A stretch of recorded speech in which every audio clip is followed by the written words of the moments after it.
दिल्ली वालों का दम घुट रहा है, सांसों के जरिए शरीर में जहर घुल रहा है। दिल्ली वाले धीमी मौत मर रहे हैं, लेकिन सरकार और सियासी दल प्रदूषण पर सियासत में उलझे हैं। देश की राजधानी दिल्ली में दिवाली से पहले ही वायु प्रदूषण की स्थिति गंभीर हो गई है।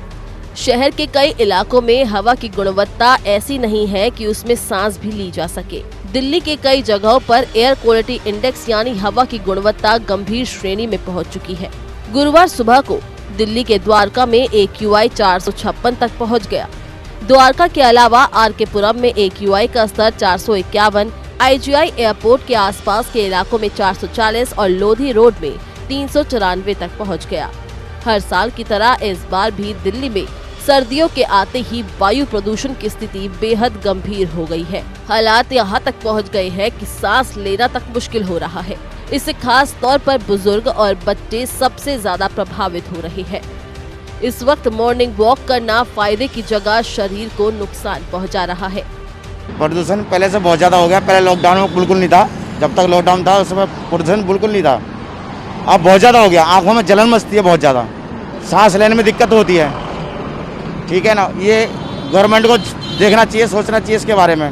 प्रदूषण जी बहुत है, चलने में दिक्कत है, आंखों में जलन है। और आप देख ही रहे कि कल चांद भी इतनी लेट दिखाई दिया दिल्ली के अंदर।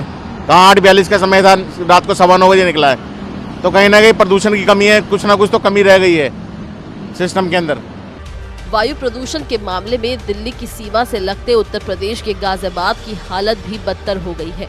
4 नवंबर को गाजियाबाद में AQI का स्तर 632 तो नोएडा इलाके में 900 को पार कर गया था। ये स्थिति बेहद खतरनाक है। ये हालात दिवाली के पहले है।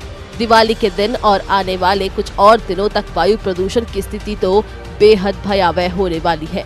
दिल्ली में वायु प्रदूषण पर काबू पाने के लिए कई तरह के उपायों की घोषणा की गई है। केंद्र और राज्य सरकार पर भी प्रयास करने का दावा किया जा रहा है, लेकिन हालात जस के तस बने हुए हैं। यहाँ तक कि इस पर सुप्रीम कोर्ट भी चिंता जता चुका है। पराली जलाने को दिल्ली में प्रदूषण की सबसे बड़ी वजह बताई जाती है।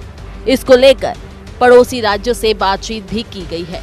इस बाबत सख्त कानूनी प्रावधान भी किए गए हैं। इसके बावजूद दिल्ली में प्रदूषण का नियंत्रण नहीं हो पा रहा है। Bureau report.